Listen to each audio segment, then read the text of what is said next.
అందరికీ కృతజ్ఞతలు తెలియజేస్తున్నాను. ఇప్పుడు ఈరోజు మనం మాట్లాడుకోవాల్సిన అంశం పాఠ్యాంశాల్లో చారిత్రక అంశాలు, వైజ్ఞానిక అంశాలు మార్చినంత మాత్రాన అవి మారవు అంటే మారవు.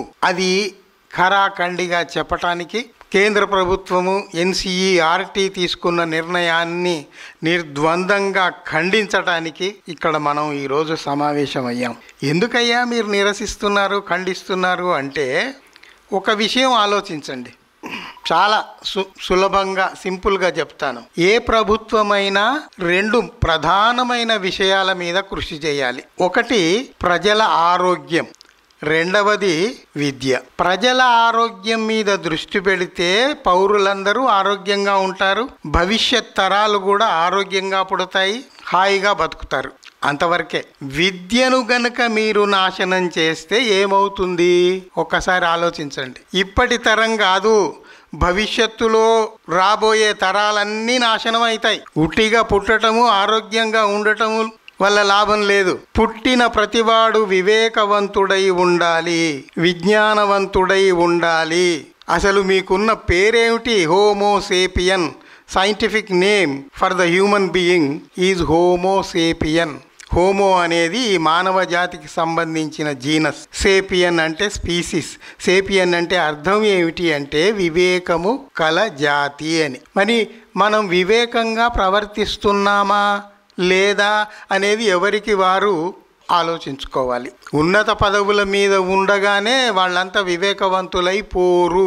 వివేకవంతంగా ఉండటం వేరు, అక్రమ మార్గాల్లో ఉన్నత పదవులు ఆక్రమించటం, అక్రమ మార్గాల్లో ధనార్జన చేయటం అవి మళ్ళీ వేరే విషయాలు. నువ్వు నైతికతను, శీలాన్ని కోల్పోయినప్పుడు నువ్వు ఏమైనా చేయొచ్చు. కానీ చరిత్ర మనం చూస్తే గనక నైతికత కోల్పోయిన వాళ్ళు ఎవ్వడూ సరిగా లేడు.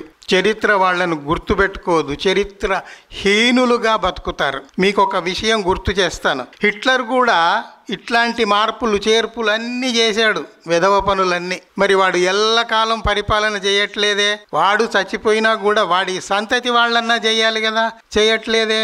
చెయ్యరు. ఇప్పుడు ఇది కూడా అంతే. వీడు అధికారంలో ఉన్నవాళ్ళు మాదే, మేమే ఎల్లకాలం చేస్తామని అనుకుంటే వాళ్ళది భ్రమ.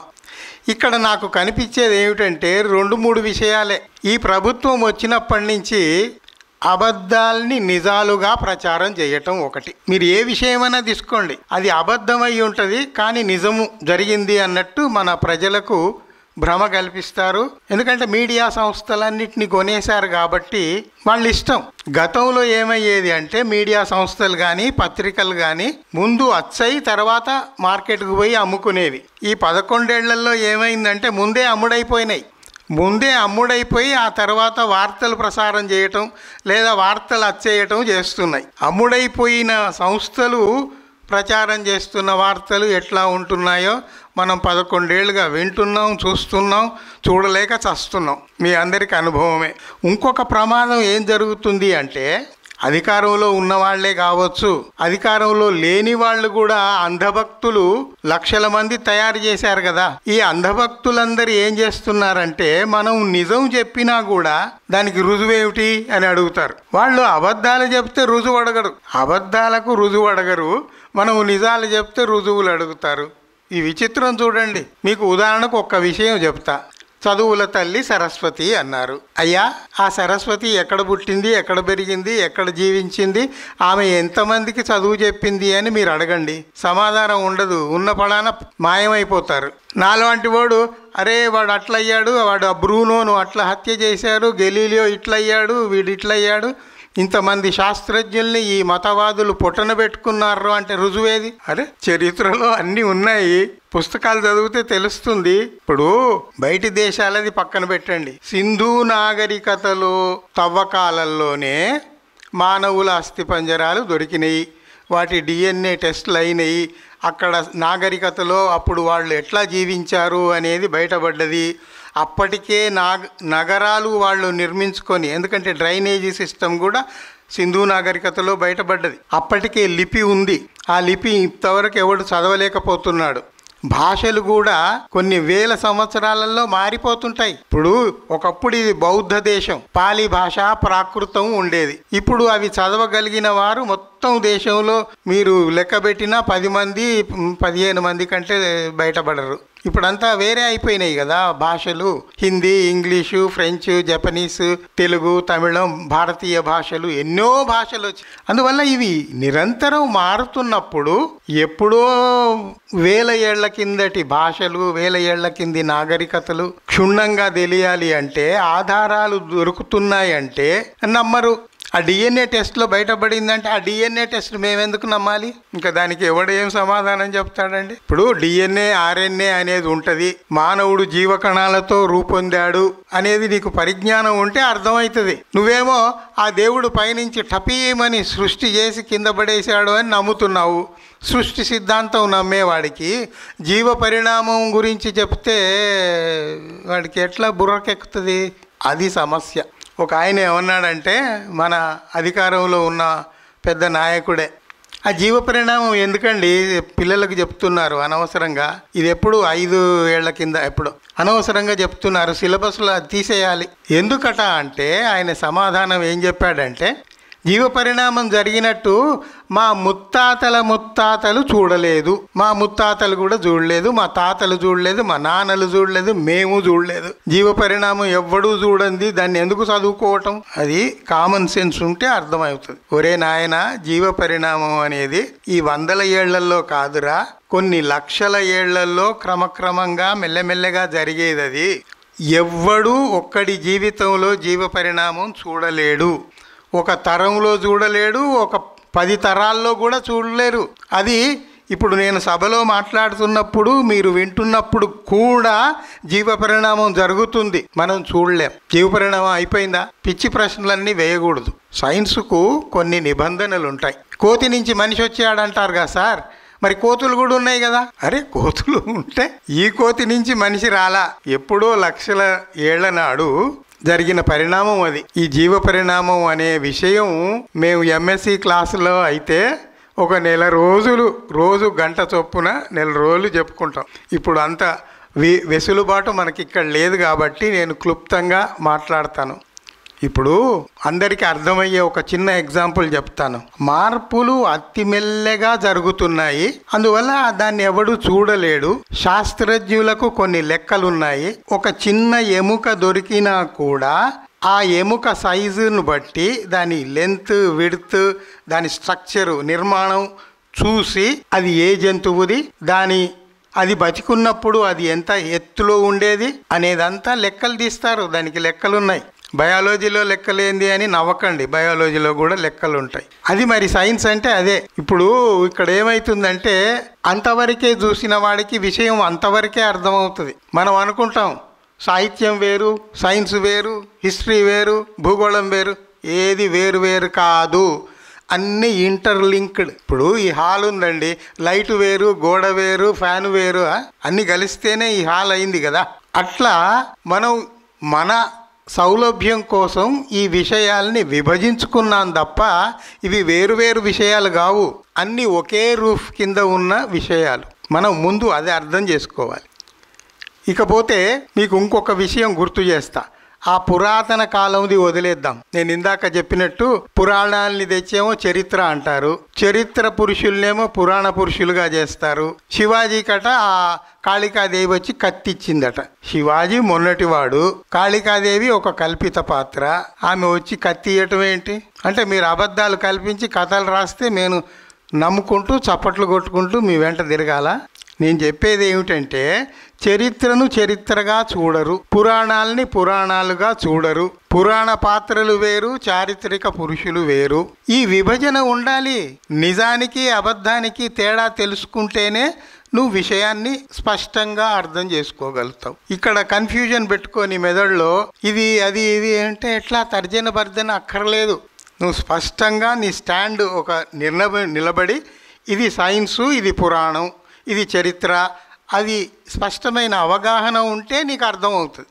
ఆ అవగాహన లేకుండా అన్నీ కలిపి ఏదో మాట్లాడితే అది ఎట్లా అవుతుంది? ఇప్పుడు ఇందాకే చెప్పాడు, మా ముత్తాత జీవ పరిణామం చూడలేదు అంటే ఇక మనం దేనితో నవ్వాలి? చూడగలిగే అది చూసే విషయం కాదురా నాయన. ఇంకొక విషయం చెప్తా. క్రీస్తు పూర్వం 4004 నాడు అక్టోబర్ 23 నాడు ఈ సకల చరాచర సృష్టి అంతా జరిగింది. వారం రోజుల్లో జరిగింది. ఆ దేవుడు సృష్టించి పంపాడు అని ఒక ఐరిష్ ప్రీస్ట్ చెప్పాడు. ఐరిష్ ప్రీస్ట్ ఎప్పుడో ఒక 100 ఏళ్ల కింద చెప్పాడు.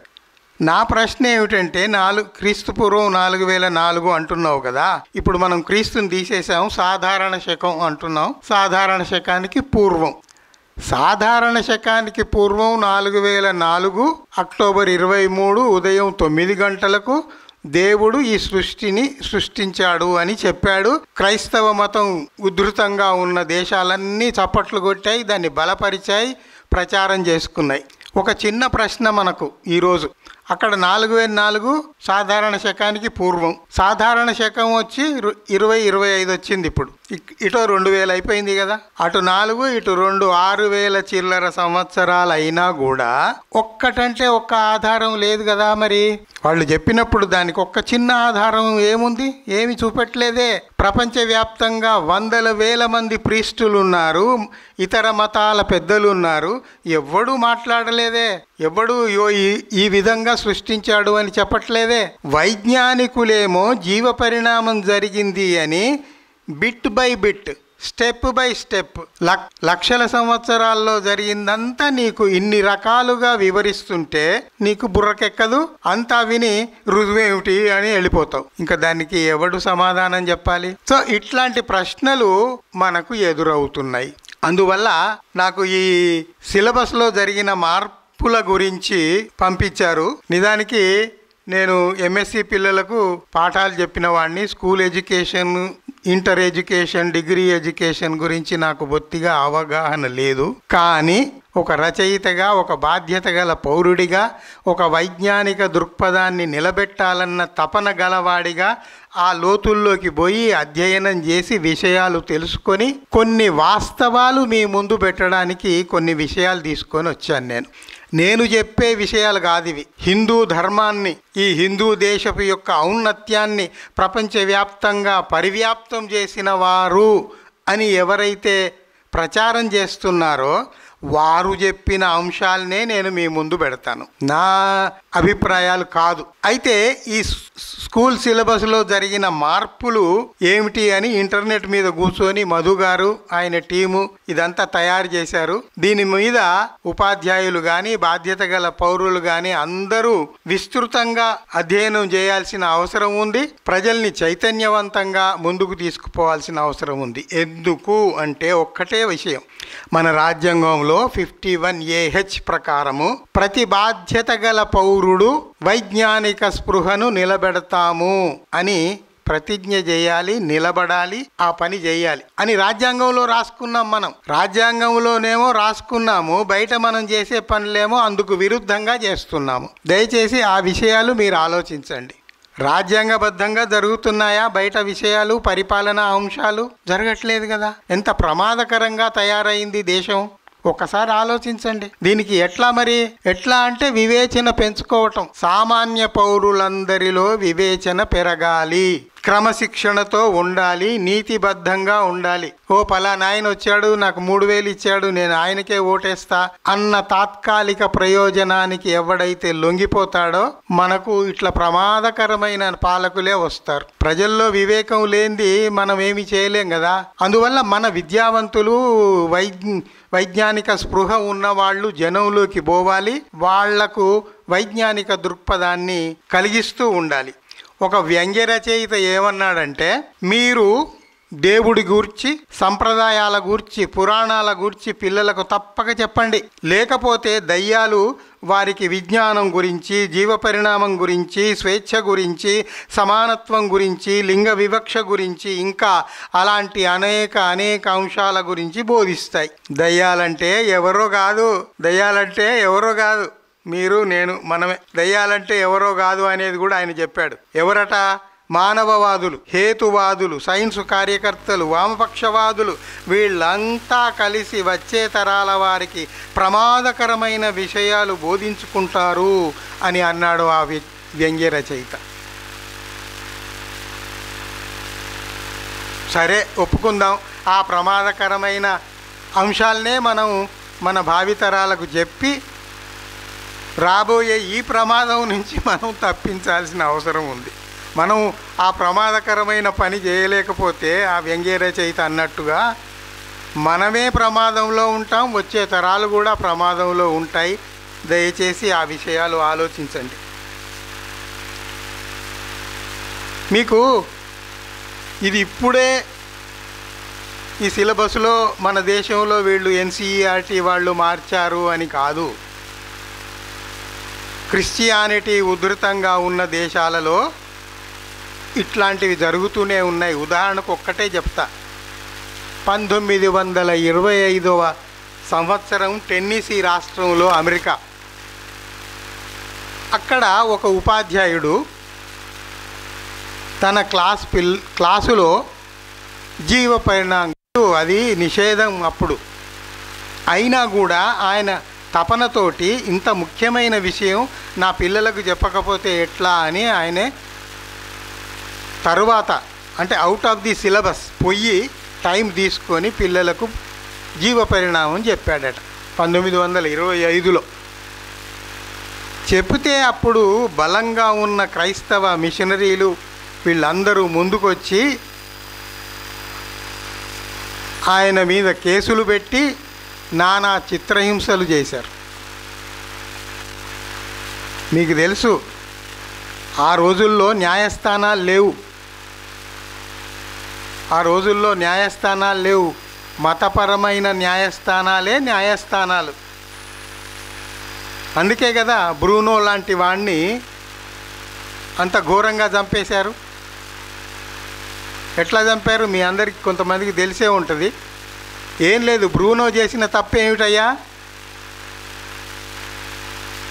భూమి చుట్టూ సూర్యుడు కాదురా తిరిగేది, సూర్యుడి చుట్టే భూమి తిరుగుతోంది, నేను దాన్ని గాఢంగా విశ్వసిస్తున్నాను అని గట్టిగా చెప్పాడు.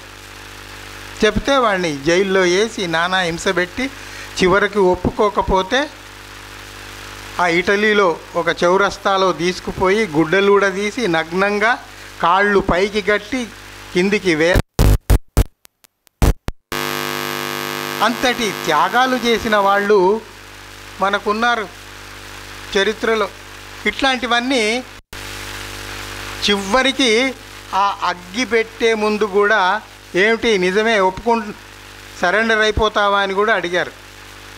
అడిగితే ఆయన ఏమన్నాడంటే, అట్లా ఏలాడదీయబడి నగ్నంగా వేలాడదీయబడి ఇక అగ్గి పెడుతున్నారు, నేను కాలిపోతాను అని తెలిసినప్పుడు కూడా ఏమన్నాడంటే, మీరు నన్ను చంపేయవచ్చు, నో ప్రాబ్లం, కానీ నాకంటే ఎక్కువ నేను చచ్చిపోతాను, కానీ మీరు పశ్చాత్తాపడతారు, మీ తర్వాత వచ్చే తరాలన్నీ పశ్చాత్తాపం చెందుతాయి, మీరు అబద్ధాన్ని నిలబెట్టడానికి ఈ ప్రయత్నం చేస్తున్నారు, నేను నిజం మాట్లాడుతున్నాను అని అంత ధైర్యంగా చెప్పి ఎవడండి నిలబడతాడు?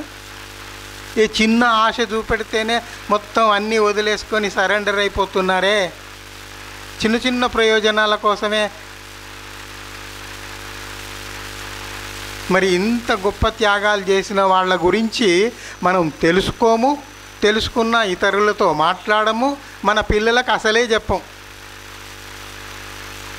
వాడు ఏదన్నా ప్రశ్న అడిగాడు అనుకోండి, అయి నోర్మై కూర్చో అంటాం. అది చాలా తప్పు. అంబేద్కర్ ఏమన్నాడంటే, ప్రతి పిల్లవాడు పాఠశాలకు పోయి వాళ్ళు చెప్పింది బట్టి పట్టడానికి కాదు, కొత్త ప్రశ్నలు అడగడానికి సిద్ధపడాలి అన్నాడు. అట్లా తయారు చేస్తున్నామా మనం? కార్పొరేట్ వీళ్ళు వచ్చినప్పటి నుంచి ఎంత జీవితంలో కష్టపడ్డ వాళ్ళు అత్యున్నతమైన స్థానాలకు పోతున్నారు. మీరు టాప్ అఫీషియల్స్ ఎవరినన్నా చూడండి, మామూలు స్కూళ్ళల్లో, సర్కారు బళ్ళల్లో, జడ్పీ స్కూళ్ళల్లో చదువుకొని తన్నుకొని వచ్చిన వాళ్ళే గొప్ప గొప్ప వాళ్ళు అయ్యారు.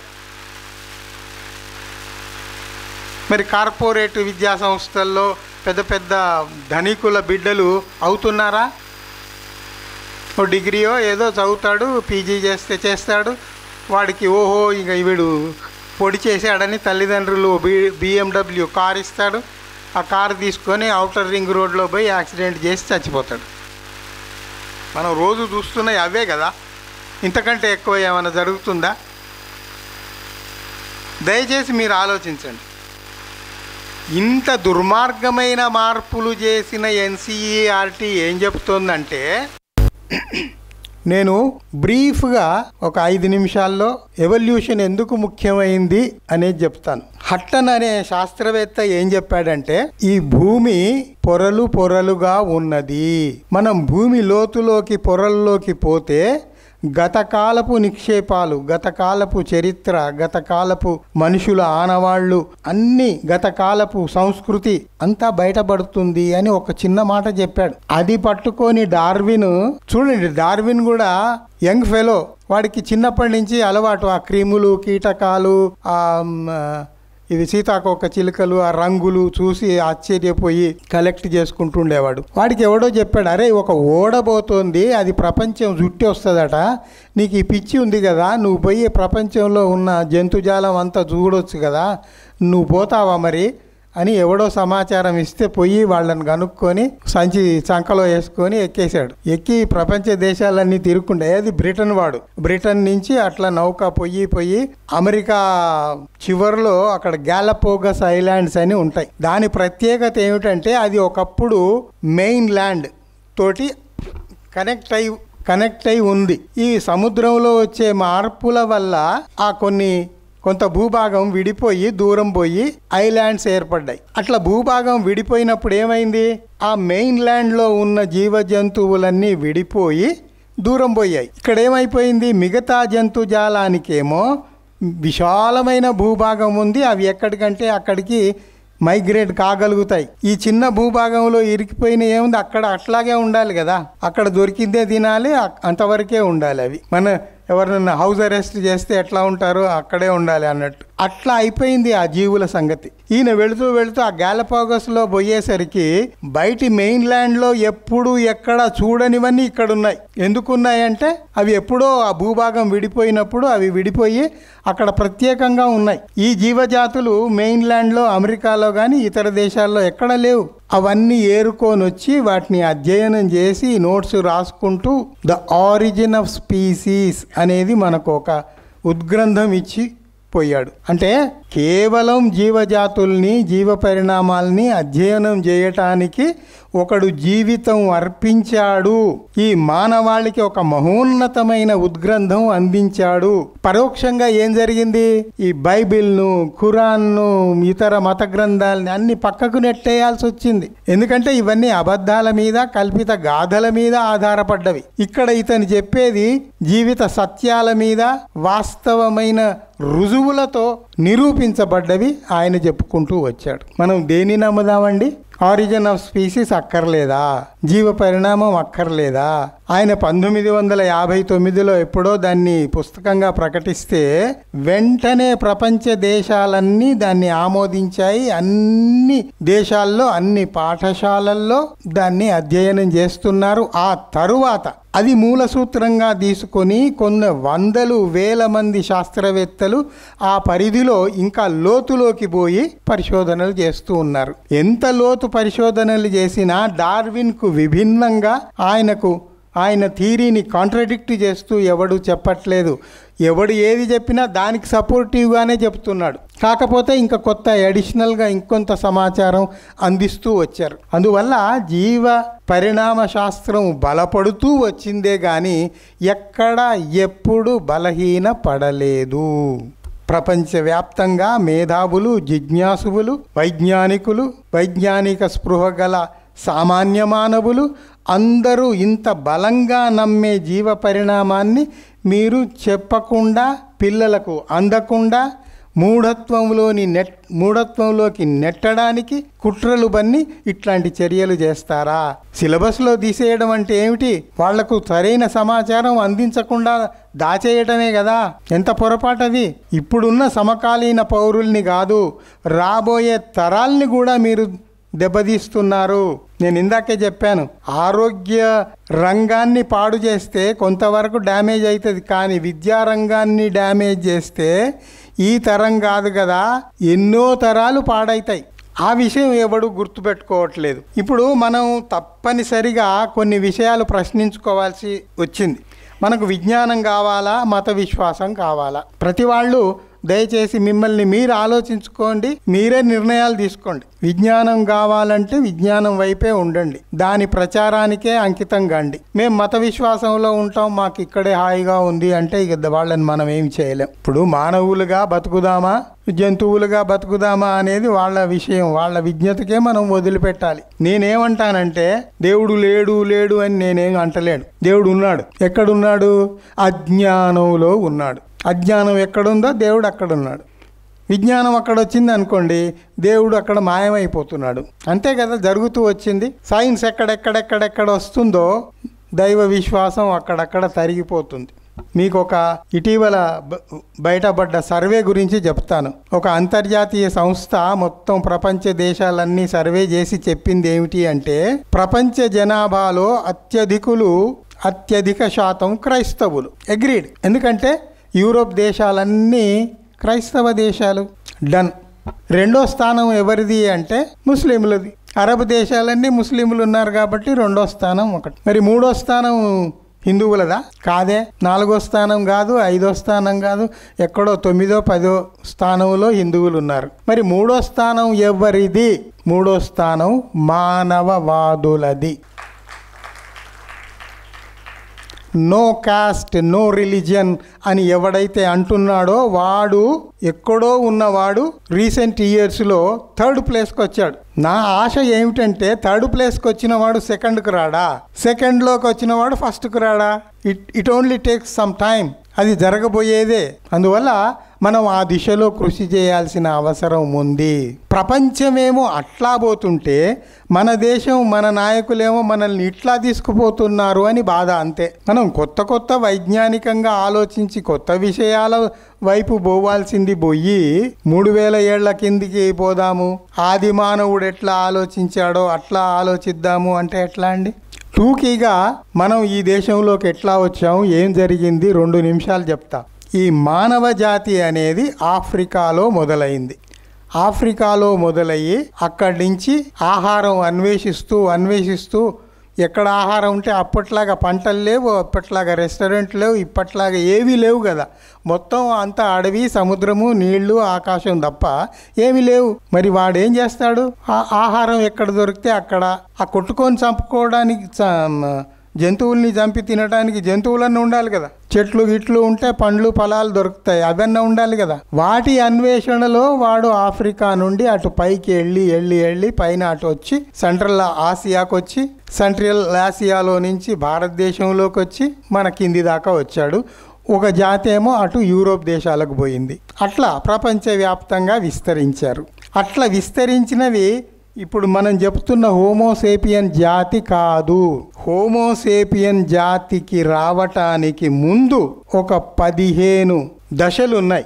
అందులో ఒక 12-10 దశలు చాలా ముఖ్యమైనవి. హోమో హ్యాబిలిస్, నియాండర్థలెన్సిస్, హోమో ఎరెక్టస్, ఇట్లా చాలా దశలు ఉండి ఒక దశలో ఏమైందంటే 3-4 జీవజాతులు ఏవైతే ఉన్నాయో అవి కలిసికట్టుగా కూడా ఉన్నాయి. హోమో ఎరెక్టస్, హోమో హెబిలస్ ఇట్లాంటివి ఉండి ఏం చేసేది? ఆహారం కోసం ఘర్షణ, ఒకదానితో ఒకటి పోట్లాడుకునేది. ఆ పోటీల్లో నిలబడి తెలివిగా ప్రవర్తించి ముందుకొచ్చింది ఈ హోమోసేపియన్ అనే జాతి. ఇదంతా అధ్యయనం చేసిన తర్వాత మిగతా 10-12 జాతులేమో అంతరించిపోతే ఈ ఒక్క జాతే ఎందుకుంది అంటే ఇది సేపియన్, మరి వివేకం గలది, అందుకని నెగ్గుకు రాగలిగింది అని శాస్త్రజ్ఞులు దీనికి హోమోసేపియన్ అని పెట్టారు. ఇట్లా 1.9 బిలియన్స్ నుంచి ఈ జీవ పరిణామం జరుగుతూ ఉంది. భూమిని తీసుకుంటే 3.6 బిలియన్స్ ఆఫ్ ఇయర్స్ హిస్టరీ ఉంది భూమికి. 3.6లో మీకు 1.9 ఈ జీవ పరిణామం మొదలైంది. అంటే అంతకుముందు అన్ని బిలియన్స్ ఏమీ లేవు. మనిషి పుట్టలా. ఇంకా ఆ చిన్న జంతువులు అవి పుట్టాయి, తిరుగుతున్నాయి. మీకు తెలుసు డైనోసారస్ అని ఒక పెద్ద మృగం ఉండేది, రెప్టైల్ జాతి, అది అంతరించిపోయింది. అట్లా ఎన్నో జీవరాశులు పుడుతున్నాయి, చస్తున్నాయి, అంతరించిపోతున్నాయి. అందులో నుంచి తన్నుకొని ఆ క్రూర జంతువుల నుంచి తనను తాను రక్షించుకుంటూ మానవ జాతి ఎంతో సంఘర్షిస్తూ ముందుకొస్తూ వస్తూ వస్తూ ఇక్కడి దాకా వచ్చాం. ఈ చరిత్ర లోతుల్లోకి పోతే అద్భుతమైన గాథలున్నాయి. ఓల్గాసే గంగా, రాహుల్ సంకృత్యాయన్ రచన ఎవరికైనా దొరికితే చదవండి, మీకు చాలా విషయాలు అర్థమవుతాయి. ఆరిజిన్ ఆఫ్ స్పీసీస్ బయట కూడా దొరుకుతుంది, ఆన్లైన్లో దొరుకుతుంది. చదవగల వాళ్ళు చదవండి. ఎందుకంటే మనం తెలుసుకుంటేనే ఇంకొకరికి చెప్పగలుగుతాం. అందువల్ల ముందు మనం తెలుసుకోవాలి, దాన్ని రూఢిగా ఇది నిజం అని నమ్మాలి. అప్పుడే మనం వేరే వాళ్ళకి చెప్పాలి. అబద్ధాలు చెప్పాలంటే చదువు అక్కర్లే. ఇప్పుడు మన బడా నాయకులు ఉన్నారనుకోండి, ఒక ఆయన సెటైర్ వేశాడు, మీరు సముద్రంలో నుంచి అట్టడుగు నుంచి ఎలాంటి ముత్యాన్నైనా బయటికి లాగొచ్చు, కానీ ఒక ఫలానా నాయకుడి డిగ్రీ మాత్రం మీరు లాగలేరు అని. నిజమే కాబోలు అని మనం అనుకోవాలి. ఇప్పుడు ముఖ్యంగా ఈ విషయం మీద స్కూళ్ళు, కాలేజీలు ఉధృతంగా పనిచేయాల్సిన అవసరం ఇప్పుడు వచ్చింది. అవునండి, మీరు ఎందుకు ఇంత వ్యతిరేకిస్తున్నారు ఏమిటి అంటే, ఒక అంతర్జాతీయ సంస్థ ఇచ్చిన రిపోర్టు మీకు నేను ఒక్క నిమిషంలో చదివి వినిపిస్తా. అమెరికన్ సైకలాజికల్ అసోసియేషన్ 2017లో ఇచ్చింది. ఇది అమెరికన్ అనగానే అమెరికా వాళ్ళది అనుకోకండి. It's a universal international scientific organisation. అది ఒక స్టడీ చేసే సంస్థ. అది అక్కడ ఉంది కాబట్టి దాన్ని అమెరికన్ అని అన్నాం, అంతేగాని అది ట్రంప్కు చెంచాగిరి చేసేది కాదు. అందులో అది ఇచ్చింది 2017లో. 2017లో అది ఏమిచ్చింది అంటే చాలా స్పష్టంగా ఉంది, మీకు కళ్ళకు గట్టినట్టుగా ఈ దేశ చరిత్ర ఈ మాటల్లో కనబడుతుంది. అందువల్ల నేను ఇది మీకు వినిపిద్దామని పట్టుకొచ్చా. ఒకరి పట్ల ఒకరికి ఆ రిపోర్ట్లో ఇట్లా ఉంది, అది ఇంగ్లీష్లో ఉంది, నేను తెలుగులో రాశాను అంతే. ఒకరి పట్ల ఒకరికి, ఒక వర్గం పట్ల మరో వర్గానికి, ఒక మతం పట్ల మరో మతం వారికి ద్వేషభావం పెంపొందిస్తే గనక పరిణామాలు తీవ్రంగా ఉంటాయి. ఒకరి పట్ల ఒకరికి, ఒక వర్గం పట్ల మరో వర్గానికి, ఒక మతం పట్ల మరో మతం వారికి ద్వేషభావం పెంపొందిస్తే గనక పరిణామాలు తీవ్రంగా ఉంటాయి. ముఖ్యంగా ఎదుగుతున్న పిల్లల్లో అంటే 8 నుండి 12 సంవత్సరాల పిల్లల్లో ద్వేష బీజాలు నాటితే వారు మంచి పౌరులుగా ఎలా ఎదగగలరు? అది దేశ భవిష్యత్తుకే ప్రమాదం. ఆ దశలో పిల్లల్లో నైతికత, భావనాత్మకత, మానవీయ విలువల పట్ల ఆసక్తి పెరుగుతూ ఉంటాయి.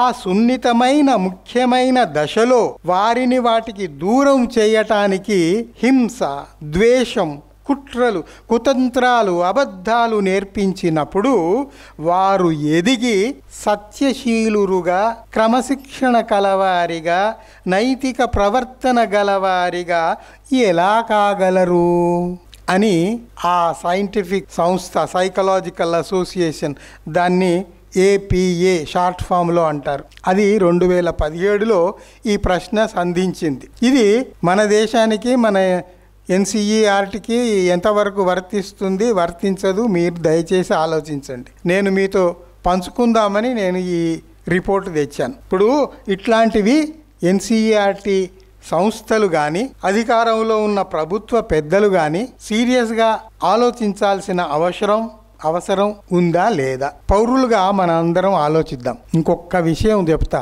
NCERT నిన్ననో మొన్ననో ఈ 11 ఏళ్ల కిందనో ప్రారంభమైంది కాదు.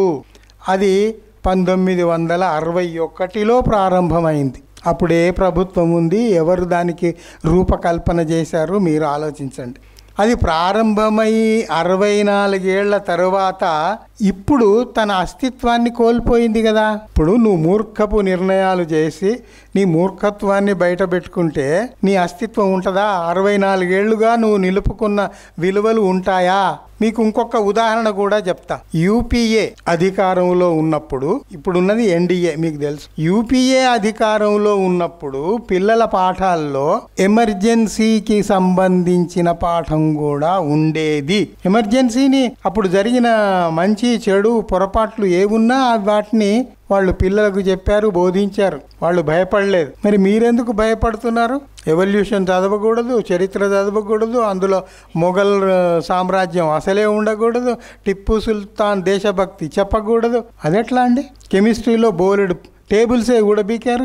ఇట్లా పిల్లలకి ఏవి తప్పకుండా అందాలో వాటిని దూరం చేసి అబద్ధాలు చెప్పుకుంటూ మీరు ఇంకొకటి సరే ఇవి తీసేశారు, అదొక దుర్మార్గం. అయితే కొత్తగా ఏం చేర్చారు అంటే శృంగవంశం గురించి చేర్చారు. శృంగవంశం అంటే ఏమిటి, వాళ్ళు ఏం చేశారు ఇప్పుడే 2 నిమిషాల తర్వాత చెప్తా. శృంగవంశం అంటే కిరాతకమైన ఒక వంశం అది. సరే దాన్ని మాట్లాడుకుందాం. ఇంకోటి విషయం ఏం చేర్చారు, మహాకుంభమేళా గురించి పిల్లలకు పాఠాల్లో చెప్తున్నారు. చేర్చారు. మహాకుంభమేళా అంత అవసరమా? వేల మంది నగ్నంగా రోడ్ల మీద తిరిగే సన్నాసులు నాగ బాబాల గురించి, వాళ్ళు చేసే విధవ కృత్యాల గురించి ఆ చిన్నపిల్లలకు చెప్పటం అవసరమా?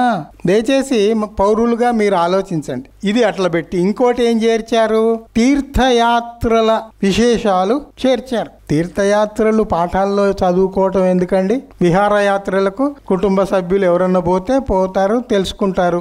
అది పాఠాల్లో ఎందుకు? తీర్థయాత్రల గురించి పాఠాలు చెప్పాలా? ఏవి చెప్పాలో అవి తీసేస్తారు, అవసరం లేని చేరుస్తారా? సరే, నాదొక్క అనుమానం మీతో పంచుకుంటా. ఆ ఢిల్లీ కానీ ఆగ్రా కానీ భారతదేశంలో అనేక చోట్ల ముఘల్ చక్రవర్తులు కట్టించిన కట్టడాలు ఉన్నాయి. తాజ్మహల్ ఉంది, ఢిల్లీ ఎర్రకోట ఉంది, ఆగ్రాలో కోట ఉంది, బులంద్ దర్వాజా ఉంది, కుతుబ్ మినార్ ఉంది, ఇక్కడ కిందికి వస్తే చార్మినార్ ఉంది, ఎన్నో ఉన్నాయి కదా. మరి మీరు అటు పోయినప్పుడు అవి చూస్తే ఆ షాజహాన్ పేరు, అక్బర్ పేరు అవన్నీ ఏమి చెప్పరా మీరు పిల్లలకు? చెప్పకుండా కప్పిపుచ్చితే ఎంతకాలం కప్పిపుచ్చుతారు? అంటే నేను ఈ ప్రశ్న వేస్తే ఒక మిత్రుడు జవాబు చెప్పారు. అదేంటండి, అవన్నీ ఈ 11 ఏళ్ల కింద మన బీజేపీ ప్రభుత్వంలో మోడీ చక్రవర్తి వచ్చినప్పుడు కట్టించాడు కదా, మేము అదే చెప్తాం అన్నాడు. అంటే నిజమే కాబోలు, అట్లా కూడా చెప్తారు.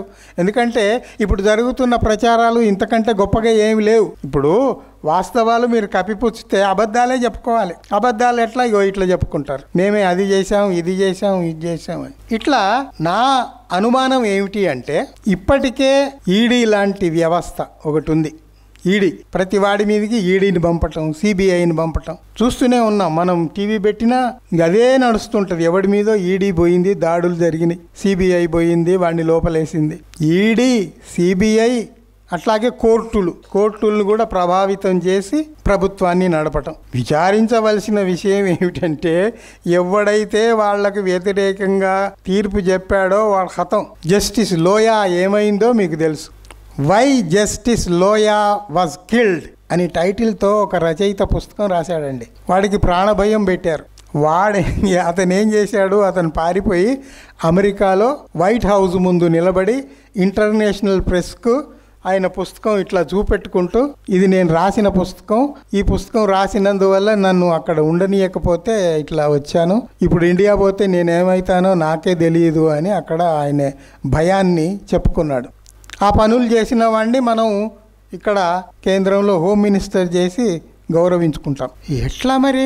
ఎంతవరకు ఇది? ఇప్పుడు పెహల్గామ్ కానీ, అంతకు పుల్వామా కానీ, సింధూర్ ఆపరేషన్ కానీ, వాటి ఆధారంగా జరుగుతున్న ప్రచారాలు, అవాస్తవాలు ఎన్నో ఉన్నాయి, మీకు తెలుసు. ఇంకా అవన్నీ ఇప్పుడు మన టాపిక్ కాదు కాబట్టి నేను అవన్నీ లోతుల్లోకి పోను.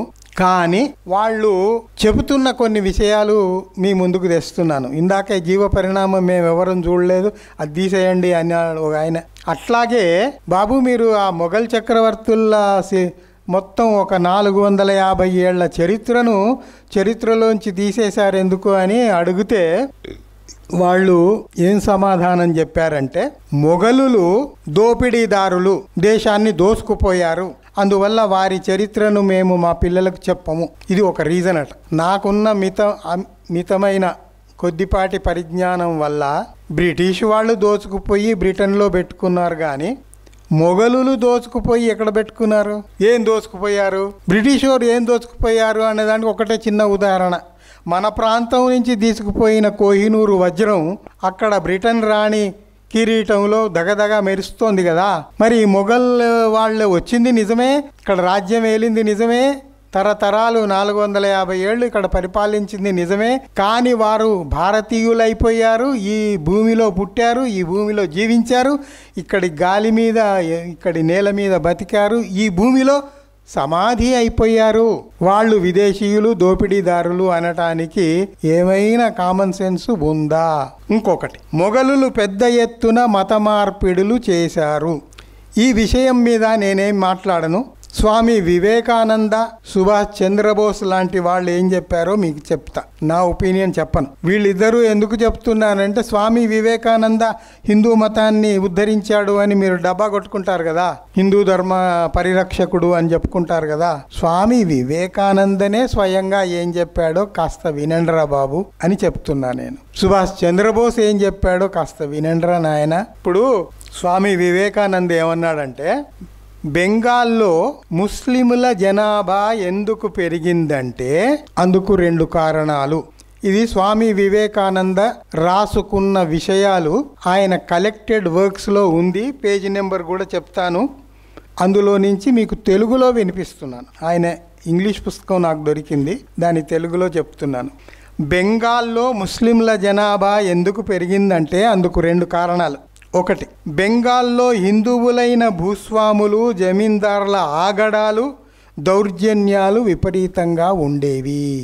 అక్కడ ఉన్నది మొఘల్ రాజులే అయినా కూడా ఇక్కడ లోకల్గా జమీందారులు, భూస్వాములు, పెత్తందారులు ఎవరైతే ఉన్నారో వాళ్ళ ఆగడాలు ఎక్కువగా ఉండేవి. అదొక కారణం అయితే, రెండో కారణం ఏమిటంటే మరోవైపు పురోహితుల కఠినమైన నియమాలు భరించలేని విధంగా ఉండేవి. ఒకటి భూస్వాములు, జమీందారుల ఆగడాలు, రెండోది కఠినమైన పురోహితుల నియమ నిబంధనలు. వీటిని తప్పించుకోవటానికి పేద హిందూ రైతులు ఇస్లాంలోకి మారేవారు. దానివల్ల పైనున్న మొఘల్ చక్రవర్తి రక్షణ వారికి లభిస్తుంది. అది టు ప్రొటెక్ట్ దెమ్సెల్స్. పైన రాజుగారు ఉన్నారు, ఆయన శరణు కోడితే మనకు కాస్త లాభం ఉంటుంది అని ఈ భూస్వాముల నుంచి, జమీందారుల ఆగడాల నుంచి కాపాడుకోవడానికి ఒకటి, ఛాందసమైన హిందూ పురోహితుల నియమ నిబంధనల నుంచి. ఎందుకంటే ఎంత ఘోరంగా ఉండేది మీకు తెలుసు కదా. మా తెలంగాణలో కూడా అట్లాంటి చూసాము చిన్నప్పుడు. వాడు ఎక్కడ ఉమ్మేయకూడదు, ముంత కట్టుకోవాలి. వాడికి ఉమ్మొస్తే ఆ ముంతలోనే ఉమ్మేయాలి. వెనక నడుముకేమో వెనక చీపురు. ఎందుకంటే వాడి అడుగులు ఎక్కడ పడితే అక్కడ అగ్రవర్ణం వాళ్ళు మళ్ళీ నడవకూడదు. అందువల్ల ఆ చీపురు ఏం చేయాలి, వాడు నడిచినంత దూరం ఆ చీపురు ఊడ్చుకుంటూ పోవాలన్నమాట. ఇంత దుర్భరంగా వాళ్ళు హిందువులుగా బతకాల్సిన అవసరం ఉందా అని కొంతమంది, ఇక్కడ నిజాం ప్రభుత్వం ఉండేది తెలంగాణలో, అక్కడ సరే మొఘల్ చక్రవర్తులు ఉండేవాళ్ళు. అయితే ఈ హిందువులైన జమీందారులు, భూస్వాముల ఆగడాలు భరించలేక ఒకటి, హిందూ పురోహితుల నియమ నిబంధనలు భరించలేక రెండు. ఈ కారణాల వల్ల తమను తాము రక్షించుకోవడానికి వాళ్ళు అట్లా పోయారు. కానీ మొఘల్ చక్రవర్తులు పని కట్టుకొని మార్పులు చేర్పులు చేయలేదు అని వివేకానంద రాసుకున్నాడు. దయచేసి చదువుకోండి. ఇంకొకటి, వీళ్ళేమో తప్పనిసరి పరిస్థితుల్లో బై ఫోర్స్ చేరారు.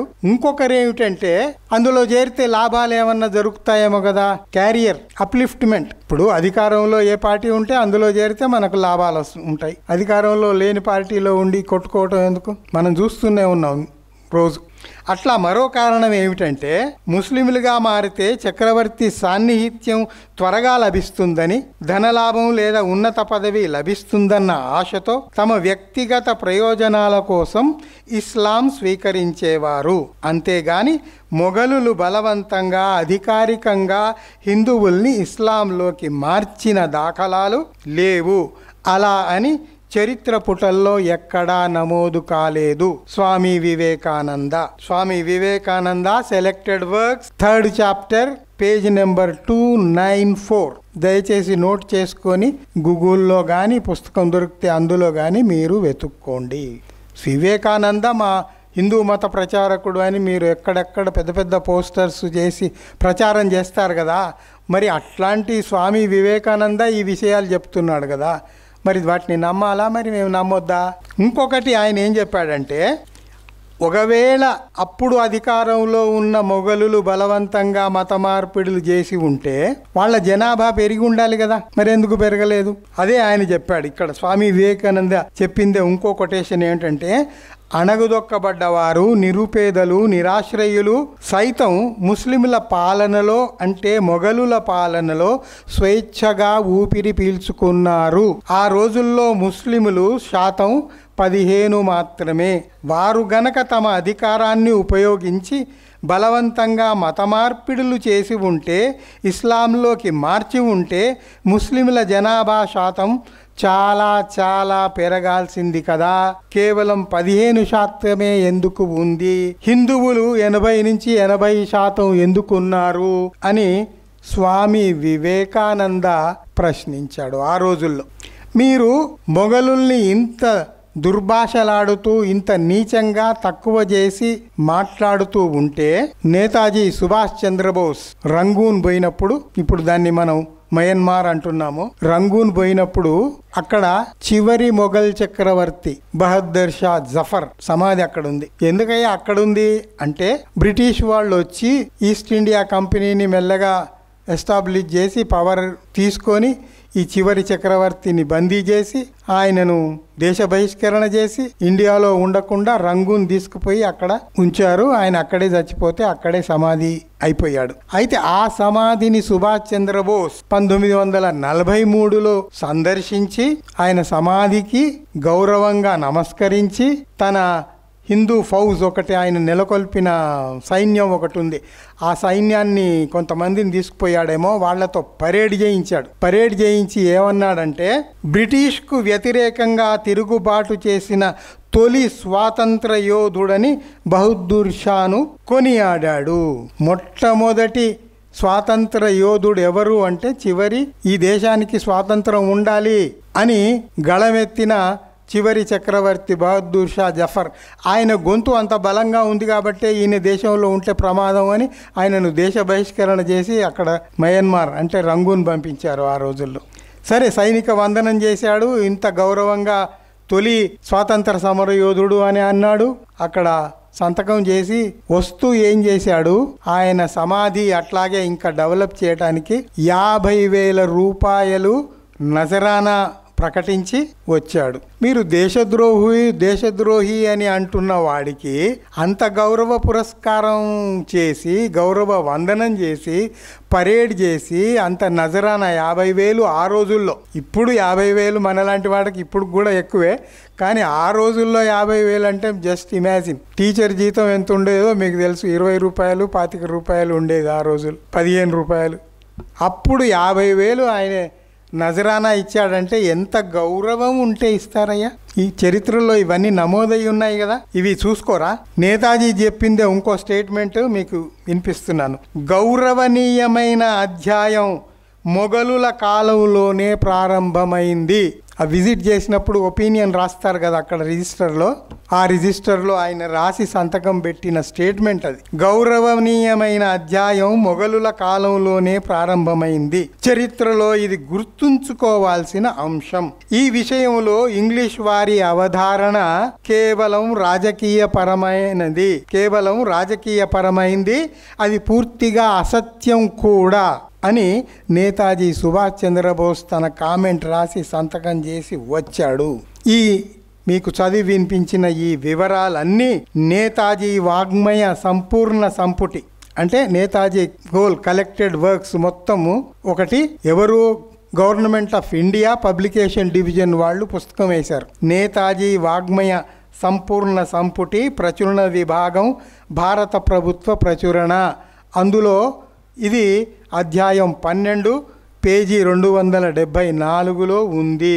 దయచేసి ఇలాంటి పిచ్చి నిర్ణయాలు తీసుకునేవారు ఇట్లాంటి విషయాలు చూసుకోవాలి అని నేను విన్నవించుకుంటున్నాను. గౌరవంగా సవినయంగా విన్నవిస్తున్నాను. ఇప్పుడు అబద్ధాలు చెప్పి ఎదుటి వాళ్లను హీనంగా మాట్లాడటం గొప్ప విషయం కాదు. మీకు ఇంకొక విషయం చెప్పదలుచుకున్నా, ఇది సందర్భం వచ్చింది కాబట్టి. ప్రతి వారికి వైజ్ఞానిక స్పృహ అవసరము. అంటే ఆ వైజ్ఞానిక స్పృహతోటే నేను ఈ విషయాలు మీ ముందు బయట పెడుతున్నా. దాన్ని నిలబెట్టడానికే నేను ఈ విషయాలన్నీ మీకు చదివి వినిపిస్తున్నా. మీకు ఇంకొక విషయం కొంతమందికి తెలిసి ఉంటుంది, తెలియనోళ్ల కోసం చెప్తున్నా. వైజ్ఞానిక స్పృహ, సైంటిఫిక్ టెంపర్ అనే పదాన్ని కాయిన్ చేసింది ఎవరో కాదు, మన తొలి ప్రధాని పండిట్ జవహర్లాల్ నెహ్రూ ఈ పదాన్ని కాయిన్ చేసి ఈ దేశం వైజ్ఞానిక స్పృహతోటి సైంటిఫిక్ టెంపర్ తోటే ఈ దేశం పురోగమిస్తుంది అని ఆయన చెప్పి ఆ దిశలో ఆయన కృషి చేశాడు. ఆయన ఉన్న కాలంలోనే 85% వైజ్ఞానిక పరిశోధనాశాలలన్నీ స్థాపించాడు. అప్పటి శాస్త్రవేత్తలందరినీ ప్రోత్సహించాడు, వాటికి సరైన నిధులిచ్చాడు. ఈ 11 ఏళ్లలో ఏం జరుగుతుంది అంటే ఆ వైజ్ఞానిక పరిశోధనా సంస్థలకు యాన్యువల్ గ్రాంట్ కూడా సరిగా దొరకటం లేదు. అది మన పరిస్థితి. పైగా ఏం చెప్తారంటే మీరు ఆ కార్పొరేట్ల దగ్గర డబ్బు తీసుకొని పరిశోధనలు చేయండి అని వాళ్లకు ఉచిత సలహా ఇస్తారు. కార్పొరేట్ డబ్బులు ఇస్తే వాడికి అవసరమైంది వాడు పని చేయించుకుంటాడు, కానీ ప్రజావసరాల కోసము ప్రజలను దృష్టిలో పెట్టుకొని సమాజాన్ని దృష్టిలో పెట్టుకొని ఏ సైంటిస్టునైనా ఎవడైనా పని చేయనిస్తాడా? ఆలోచించవలసిన విషయం, పౌరులుగా మనం ఆలోచించాల్సిన విషయం. ఇంకొక స్టేట్మెంట్ మీకు చదివి వినిపిస్తా. ఛత్రపతి శివాజీని హిందూ చక్రవర్తి ఆ ముస్లింలకు వ్యతిరేకంగా పోరాడాడు అని ప్రచారం చేస్తారు. చాలామందికి తెలుసో తెలియదో నాకు తెలియదు, శివాజీ ఆస్థానంలో ముస్లింలే ముఖ్య భూమిక పోషించారు.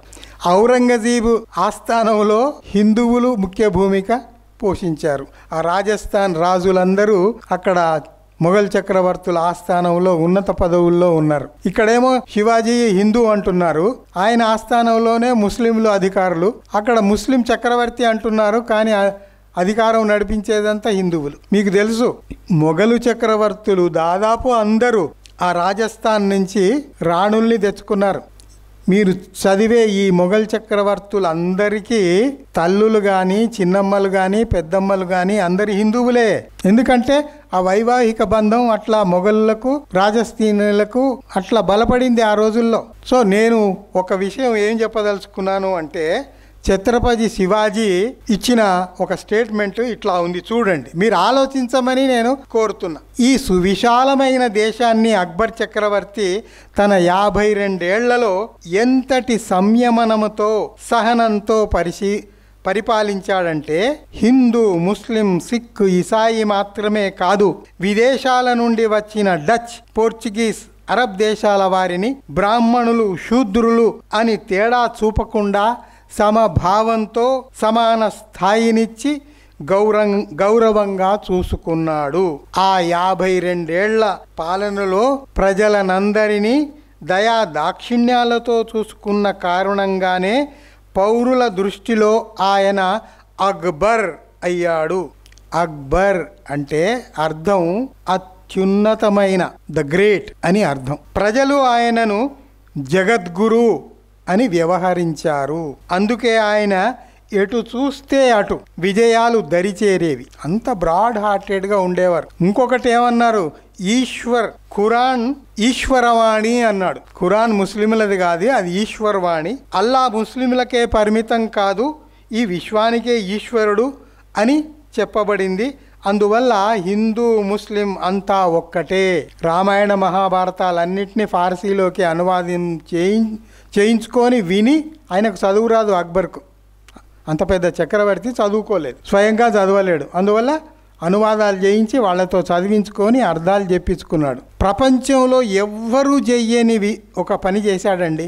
ఏం చేశాడంటే ఆ రోజుల్లో ఆయన ముద్రలు ఉంటాయి కదా, నాణ్యాలు, మనం వాడుతున్న ₹1 రూపాయి బిళ్ళలు ఏవైతే ఉన్నాయో ఆ రోజుల్లో ఉండే బిళ్ళలు, వ్యవహారంలో ఉండే ఖజానా బిళ్ళలు ఏవైతే ఉన్నాయో వాటి మీద సీతారాముల విగ్రహాలు ముద్రింపించాడు. చూడండి, నేను ముస్లింని కదా, నేను నా మతాన్నే అది చేసుకుంటాను, అల్లా ముద్రిస్తాను అనుకోలే. ఎందుకు?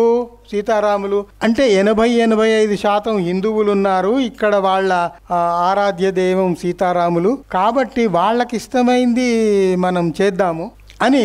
ప్రపంచంలో మీరు చరిత్ర పుటలు తరిగేయండి, బ్రిటన్ కానీ అమెరికా కానీ జర్మనీ కానీ ఫ్రాన్స్ కానీ ఎవడైనా రాజు ఒకడుండి ప్రజల భావనల్ని దృష్టిలో పెట్టుకొని నాణ్యాలు ముద్రించాడేమో మీరు చూడండి. ఎవ్వడూ చేయలేదు, ఒక్కడు అక్బర్ ఈ దేశంలో చేశాడు. హేతువాదులుగా నాస్తికులుగా మన వాదన వేరే ఉండొచ్చు. నేను ఇక్కడ ఎందుకు చెప్తున్నానంటే వాళ్ళు అన్ని మతాలకు అంత సమాన స్థాయి విలువను ఇచ్చి పరిపాలించారు అని స్వయంగా శివాజీ రాసుకున్నాడు, వివేకానంద రాసుకున్నాడు, సుభాష్ చంద్రబోస్ పొగిడాడు. వీళ్ళందరినీ మీరు నెత్తిలో పెట్టుకొని ప్రచారం చేస్తున్నారు కదా, మరి వాళ్ళు చెప్పినవే మనం చదివి వినిపిస్తున్నాం వాళ్లకు. దయచేసి వీటి అర్థాలు ఏమిటో మీరే గ్రహించుకోండి అని చెప్తున్నాం. ఒక అపవాది ఏమేశారు అంటే ఔరంగజేబ్ మీద, హిందువుల మీద ఆయన జిజియా పన్ను విధించాడు. జిజియా పన్ను అంటే జుట్టు పన్ను. హిందువులు గుండు కొట్టుకున్నా కూడా జుట్టు ఉంచుకునేవాళ్ళు కదా, ఎవడైతే జుట్టు ఉంచుకున్నాడో వాడి మీద పన్ను. అది ఎందుకు వచ్చింది అంటే బాబర్ దగ్గర నుంచి ఔరంగజేబు వరకు ఎవ్వరూ ఎప్పుడు హిందువులకు పన్ను విధించలేదు. ఔరంగజేబు కూడా పన్ను విధించలేదు. ఎప్పుడు ఆయన కాలంలో, ఆయన పరిపాలన కాలంలో మొదటి 21 ఏళ్ళు ఏ సుంకం ఎవరి మీద విధించలేదు. 21వ ఏడు అక్కడ ఖజానా ఖాళీ అయిపోయింది, ఏదో ఒకటి మెలికబెట్టి సుంకం విధించాల్సిన పరిస్థితి వచ్చింది అని మంత్రులు చెబితే, ఆ మంత్రులు ఎవరు? హిందువులే. ఔరంగజేబు దగ్గర ఉన్నత అధికారంలో ఉన్నది హిందువులే కదా.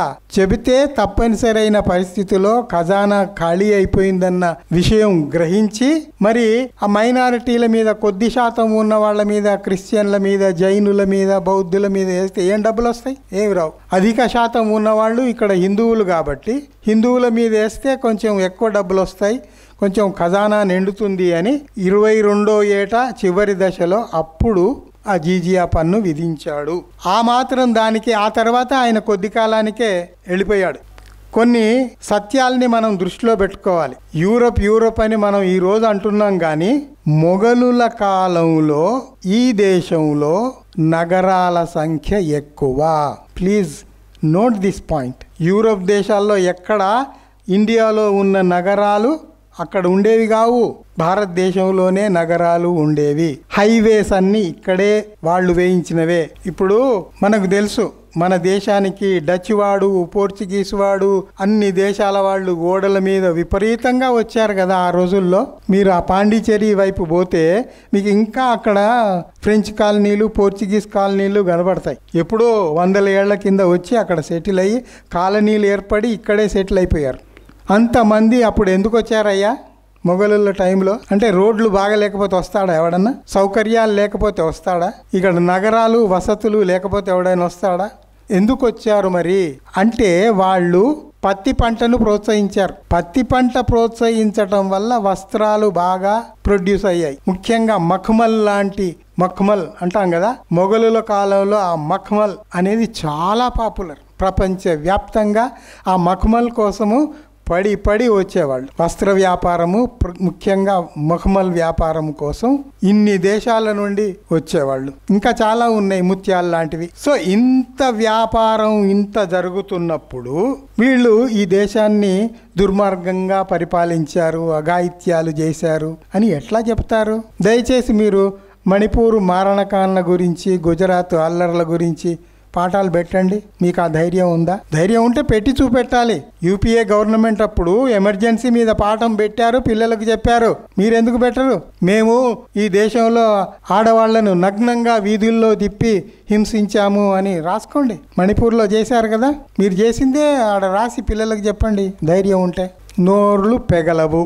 చాలామంది ఇప్పుడు చరిత్ర అనగానే మనకొక కాన్సెప్షన్ ఏముంది అంటే ఏ రాజు ఎవడు జయించాడు, ఎవరిని ఓడించాడు, ఎవడు ఆక్రమించాడు, ఇవి కాదు. ఇప్పుడు నేను వ్యాపారం గురించి, రోడ్ల గురించి, ప్రజాపాలన గురించి కొన్ని చెప్పా కదా, అవి ముఖ్యమైనవి. అదేగాక అక్బర్ కాలంలో చికిత్సాలయాలు పెట్టాడు, అంటే వైద్యశాలలు పెట్టాడు. వైద్యశాలల్లో ఎట్లా చికిత్స చేయాలో అవి బోధించడానికి పాఠశాలలు కూడా పెట్టాడు, అంటే మెడికల్ స్కూల్స్ కూడా పెట్టాడు. తర్వాత ఆ ఢిల్లీలో పోతే మీకు ఆ జంతర్ మంతర్ ప్రాంతంలో కొన్ని కట్టడాలు కనిపిస్తాయి. ఖగోళ శాస్త్ర పరిశోధనల్ని ప్రోత్సహించాడు. జహంగీర్ కూడా గణిత శాస్త్రానికి, ఖగోళ శాస్త్రానికి తన రాజ్యంలో అత్యంత ప్రాధాన్యత ఇచ్చాడు.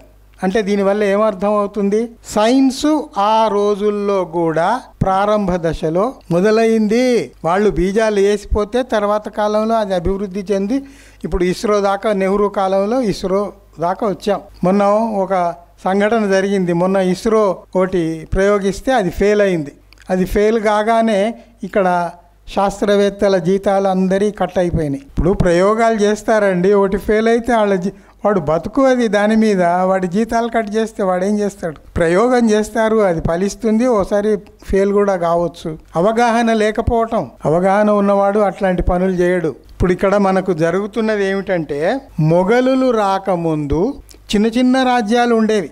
ఈ చిన్న చిన్న రాజ్యాలు వాళ్ళలో వాళ్లే పోట్లాడుకుంటుండేవాళ్ళు. అశోకుడు విస్తృతమైన మొత్తం సువిశాలమైన భారతదేశాన్ని పాలించిన వాడు సాధారణ శకానికి పూర్వం. ఆయన రాజ్యం మీరు గూగుల్లో కొట్టి చూడండి, మీకు తెలుస్తుంది. మొత్తం భారతదేశం చివర ఆ కేరళ ప్రాంతం కొద్ది భాగం తప్ప మొత్తం భారతదేశం, ఇటు బంగ్లాదేశ్, ఇటు పాకిస్తాన్, అటు ఆఫ్ఘనిస్తాన్ నుంచి మొత్తం ఆయన సామ్రాజ్యం. ఆయన వెళ్ళిపోగానే ఆ పుష్యమిత్రుడు అని చెప్పాడు కదా ఇందాక, సిలబస్లో పుష్యమిత్రుడి గురించి సిలబస్లో పాఠం పెట్టారు. ఆ పుష్యమిత్రుడి వల్ల ఆ బౌద్ధ భిక్కుల హత్యలు జరిగి అవి క్షీణదశకు వచ్చేసి ఆ సువిశాలమైన భూభాగం అంతా ముక్కలైపోయి మళ్ళీ బాబర్ వచ్చి మొఘలులు స్థాపించినప్పుడు మళ్ళీ ఆ సువిశాలమైన భారతదేశం ఒక్క రాజ్యంగా నిలబడింది. మొఘలులు వచ్చిన తర్వాతే పరాయి దేశం వాడెవ్వడు ఈ దేశంలోకి అడుగు పెట్టడానికి శత్రు దుర్భేద్యంగా నిలబడ్డారు. సుపరిపాలనను అందించారు. ఏం చేశారంటే, అశోకుడి తర్వాత చరిత్ర పుటల్లో మీరు ఏ హిస్టరీ బుక్ అయినా తీయండి, రొమిల్లా థాపర్ను చదవండి, డికే ఝా చదవండి, డిఎన్ ఝా, మీకు విషయాలు తెలుస్తాయి. అశోక ద గ్రేట్ ఎట్లాగో అక్బర్ ద గ్రేట్ అని చరిత్ర పుస్తకాల్లో నమోదయ్యి ఉంది. మధ్యలో ఇన్ని వందలు వేల మంది వచ్చాడు, ఎవడు నిలబడలే. ఎందుకంటే వాళ్ళ పరిపాలన అట్లా సాగింది. ఇంకా నేను ఒక్క విషయము చెప్పి ముగిస్తా. పుష్యమిత్రుడి వంశం గురించి సిలబస్లో పెట్టారండి. ఆ పుష్యమిత్రుడు ఎవరు ఏమిటి కొంతమందికి తెలిసే ఉంటుంది. అయినా సందర్భం వచ్చింది కాబట్టి నేను మళ్ళీ ఒక 2 నిమిషాలు చెప్తా. అశోక ద గ్రేట్ పోయిన తర్వాత ఆయన వారసుడు తర్వాత వారసుడు ఆ మౌర్య వంశంలో చివరివాడు బృహద్రథ్ మౌర్య అనేవాడు చివరి రాజు. అతని దగ్గర పుష్యమిత్రుడు అని ఒక సైన్యాధిపతి ఉండేవాడు. వీడేం చేశాడు, చక్రవర్తిని వెన్నుపోటు పొడిచి ఎప్పుడో సమయం చూసి, ఎందుకంటే చక్రవర్తికి సైన్యాధిపతికి క్లోజ్ మూమెంట్స్ ఉంటాయి కదా, ఎప్పుడో దగ్గరికి పోయినప్పుడు ఆయన ఏదో అలవోకగా ఉన్నప్పుడు కత్తి తీసి పొడి చేశాడు. చివరి మౌర్య చక్రవర్తి అయిన బృహద్రథ్ మౌర్యను హత్య చేసి తానే రాజుగా ప్రకటించుకొని మౌర్య వంశం అయిపోయింది, ఇప్పటి నుంచి శృంగవంశ పాలన సాగుతుంది అని మొదలుపెట్టి తర్వాత ఏం చేశాడు, అప్పటికి ఇది బౌద్ధ దేశం. ఈరోజు కూడా మన నాయకులు బయటికి పోతే బుద్ధ విగ్రహాలు విదేశ నాయకులకు బహుమతులు ఇస్తారు. మై బుద్ధకి దేశ ఆయా హూ యుద్ధకి దేశ నహి ఆయా హూ అని భాషణలు ఇస్తారు. దాన్ని ఎవడు కాదనలేడు. అట్లాంటి బుద్ధ దేశాన్ని ఈ శృంగవంశము పుష్యమిత్ర శృంగుడనే ఒక బ్రాహ్మణ సైనికాధ్యక్షుడు చక్రవర్తిని హత్య చేసి తన రాజ్యాన్ని స్థాపించుకొని, అప్పటికే వైదిక మతం మెల్లగా ప్రారంభ దశలో ఉంది. కింది నుంచి సౌత్ నుంచి శంకరాచార్య, రామానుజాచార్య, మధ్వాచార్య వీళ్ళొచ్చి కల్పిత కథల్ని కల్పించిన దేవీ దేవతల్ని కల్పించి ఈ బుద్ధుణ్ణి మరిపిద్దాం, ఈ బౌద్ధాన్ని నాశనం చేద్దాం అని ఆ పుష్యమిత్ర శృంగుడు అనేవాడు ఏం చేశాడంటే, చూడండి ఎంత దారుణాలు చేశారు. బౌద్ధ బిక్కుబు తల ఎవడైతే తెస్తాడో వాడికి నేను 100 బంగారు నాణాలు ఇస్తానని ప్రకటించాడు. 100 బంగారు నాణాలు అంటే అసలు జీవితంలో ఎవడైనా ఊహించగలడా? అందువలన సైన్యంలో ఉన్నవాళ్ళు కాదు, అధికారంలో ఉన్నవాళ్ళు కాదు, సామాన్య పౌరులు కూడా అందుకోసం పూనుకున్నారు. రోడ్డు మీద ఎవడన్నా ఎక్కడన్నా బౌద్ధ బిక్కు పోతే వెనక నుండి పోయి వాడిని చంపేసి వాని తల నరికి ఆ తల పట్టుకొని రాజుగారికి చూపెడితే 100 బంగారు నాణాలు ఏం మామూలు విషయం కాదు కదా, తెచ్చుకున్నారు. అంటే బౌద్ధాన్ని నాశనం చేయటానికి ఆయన ఆ ప్రకటన చేస్తే దొరికిన వాణ్ణి దొరికిన చోట చంపుతూ ఉంటే ప్రాణభయంతో బౌద్ధ బిక్కులంతా పక్క దేశాలకు పారిపోయారు. టిబెట్, చైనా, థాయిలాండ్ ఈ దేశాలన్నీ బౌద్ధ దేశాలు. ఇప్పటికీ బౌద్ధం అక్కడ విస్తరించి ఉంది. ఇక్కడ ఎందుకు నాశనం అయింది? ఇంకా కారణాలు నేను ఇప్పుడు చెప్పాను కదా, మీరు ఇంకా లోతుల్లోకి పోయి విషయాలు తెలుసుకోండి. మనం జీవితంలో ఈరోజు ఆచరిస్తున్న అన్ని ఆచారాలు బౌద్ధం నుండి వచ్చినవి. నేను అనుమానం లేకుండా ఈ విషయం చెప్తున్నా. ఎందుకు అంటే తలలు నరికి తెమ్మన్నాడు, తెచ్చాడు. అయితే ఆ తెచ్చిన తలను భద్రం పరిద్దామన్న స్పృహ ఆయనకు లేదా. చూపెట్టగానే అటు సైగ చేస్తే అటు వెళ్ళిపోయి 100 నాణ్యాలు తీసుకొని వెళ్ళిపోయేవాళ్ళు. వీడు ఏం చేసేవాడు? తెలివి దాన్ని భద్రంగా పెట్టి ఓ 10 రోజులు 15 రోజుల తర్వాత మళ్ళీ ఆ తల తెచ్చి మళ్ళీ చూపెట్టి మళ్ళీ నాణ్యాలు తీసుకొని పోయేవాడు. ఇది ఎల్లకాలం ఉండదు కదా, బయటపడుతుంది దొంగతనం. రాజా ఇట్లా జరుగుతుంది, తెచ్చిన తలనే తెస్తున్నారు, మీరు జాగ్రత్త ఉండండి అంటే అప్పుడు ఆయన ఏం ఆలోచించాడంటే తెచ్చిన తలను తెచ్చినట్టు తీసుకుపోయి ఆ పక్కనే ఉన్న నదిలో వేయండి. గాగరా నది అని ఉండేది అయోధ్య పక్కన. అయోధ్య పేరు ఎట్లా వచ్చిందో కూడా చెప్తా.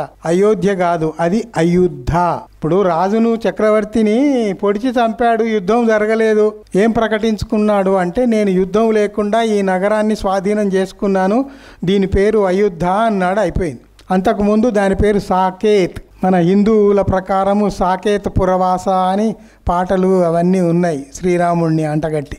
అయుద్ధ వాడుకలో అయోధ్య అయ్యింది. దాని పక్క నుంచి ఒక నది పోయేది, గాగ్రా నది. ఈ తలలన్నీ అక్కడ తీసుకుపోయి ఆ ముఖ కవిళికలన్నీ చెరపగొట్టి, అంటే ఆడ బండ మీద కొట్టి కొట్టి గుర్తుపట్టకుండా అయ్యేట్టుగా చేసి ఆ నదిలో వేసేవాళ్ళు. అట్లా ఆ తలలు వేయటం వల్ల ఆ నది సర్యుక్త్ నది అయింది. అంటే శిరసులతో కూడిన నది, సర్యుక్త్ నది. ఈ సర్యుక్త్ నది వాడుకలో సరయూ నది అయిందండి. ఇది దాని కథ. ఇప్పుడు ఏదో మెడల్ సంపాదించి నేను ఇది చేశాను అని మనము ఇంట్లో ఒక సర్టిఫికెట్ పెట్టుకుంటాం కదా, ఏదన్నా ఫస్ట్ క్లాస్లో వచ్చినా ఏదన్నా గోల్డ్ మెడల్ వచ్చినా ఎట్లయితే సర్టిఫికెట్ ఇంట్లో పెట్టుకుంటామో, మరి ఆ రోజు నేను ఇంతమంది బౌద్ధ భిక్కుల్ని చంపి రాజుగారి దగ్గర 100 బంగారు నాణ్యాలు తెచ్చాను అని తన వీరత్వాన్ని చూపెట్టుకోవాలంటే ఏదో రకంగా చూపెట్టాలి కదా, ప్రజలందరికీ తెలియాలి కదా.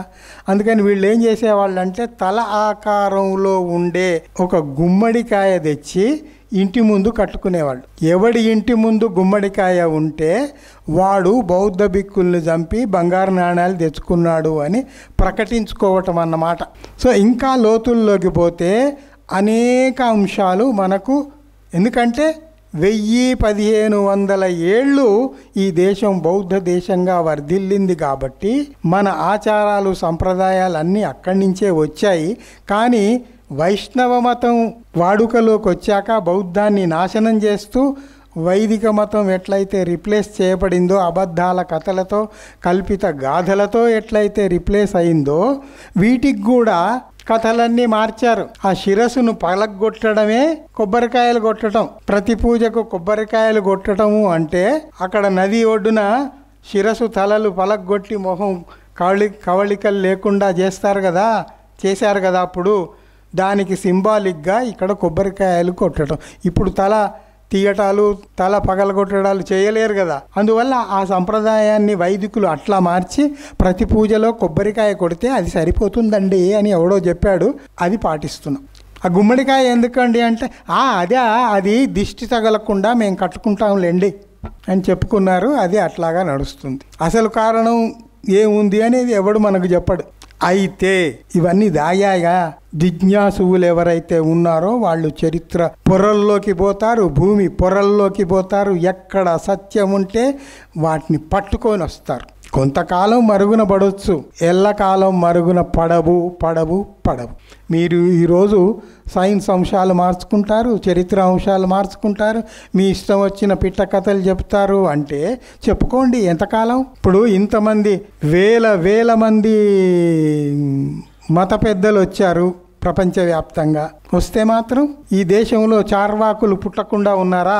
ప్రపంచానికి మొట్టమొదట భౌతికవాదాన్ని చెప్పిన దేశమే భారతదేశం. చార్వాకులు ఇక్కడివారు, బుద్ధుడు ఇక్కడివాడు, మహావీరుడు ఇక్కడివాడు. వాళ్ళు చెప్పిన అంశాల్లోకి లోపలికి పొండి చాలా విషయాలు అర్థమవుతాయి. మన తాత్వికత ఏమిటి, మన ఆలోచన ధోరణి ఏమిటి అర్థమవుతుంది. చివరగా ఒక్క విషయం చెప్పి ముగిస్తా.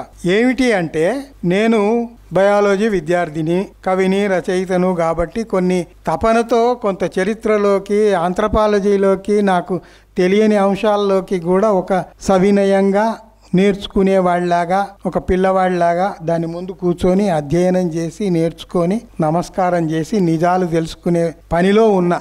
నాకు తెలిసిన నిజాలు, నేను నమ్మిన నిజాలు నా తోటి వాళ్ళతో పంచుకుంటున్నా. అందువల్ల ఇప్పుడు నేను బౌద్ధం మీద అప్పుడోటి రాస్తున్నాను. అందువల్ల నేను బౌద్ధ రచయితను అని నేను చెప్పుకోవట్లేదు.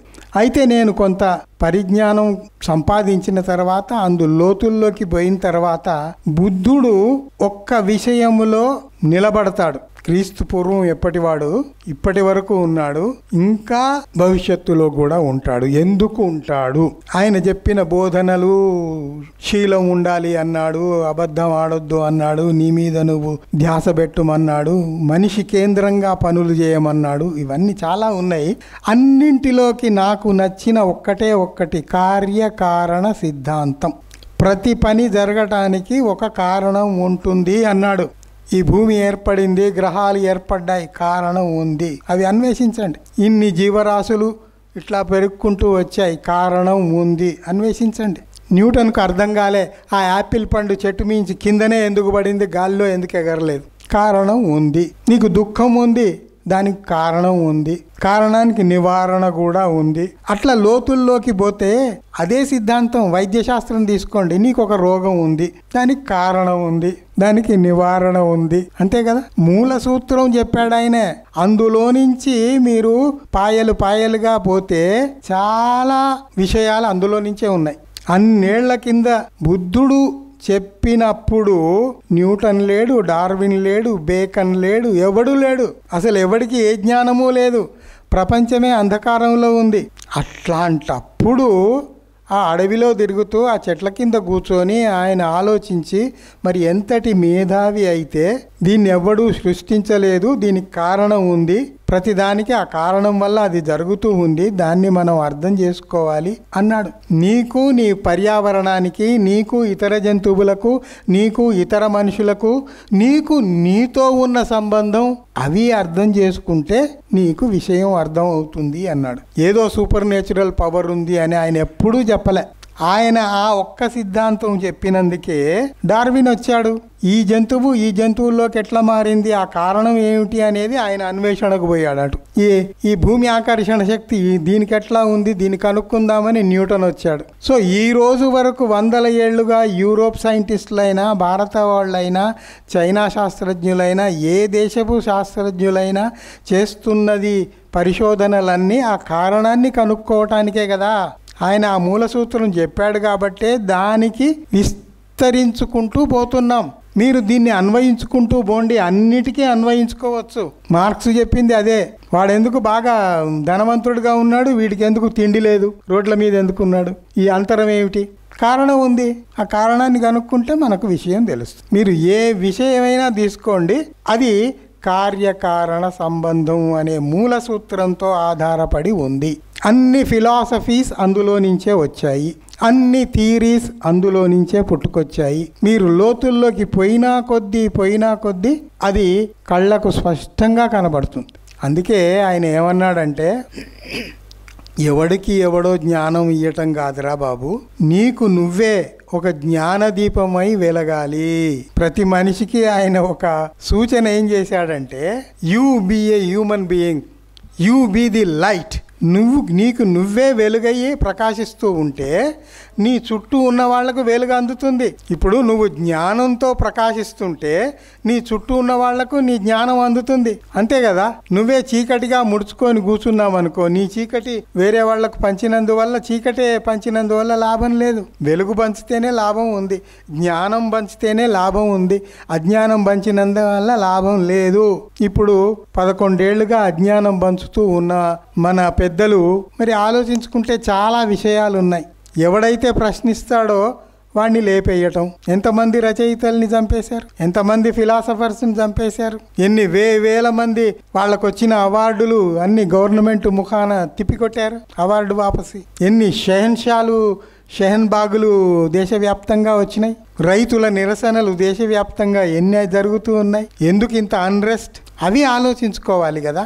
అవి ఆలోచించుకోకుండా స్వార్థంతో మీరు ఎన్ని అబద్ధాలు ఆడినా ఎంత చేసినా కూడా ఎల్లకాలం ఎవ్వడూ రాజ్యం పరిపాలన చేయలేడు కదా, చరిత్రహీనులుగా మిగిలిపోతారు కదా. అందుకే చూడండి, ఇంకొక అసలైన వాళ్ళ స్వరూపం తెలియాలంటే నేను మొఘళ్ళ గురించి కొన్ని వాస్తవాలు చెప్పాను, నా అభిప్రాయాలు కాదు, చరిత్ర నుంచి పెద్ద పెద్ద వాళ్ళ స్టేట్మెంట్స్ మీకు వినిపించాను. మరి అవన్నీ ఉన్నాయి, అవి చదువుకోరా? ఎందుకు? ఎవడు ప్రజలకు మేలు చేస్తాడో వాడు దుర్మార్గుడు అని వీళ్ళ ఉద్దేశం. అందువల్ల వాళ్ళెవరూ ఉండకూడదు.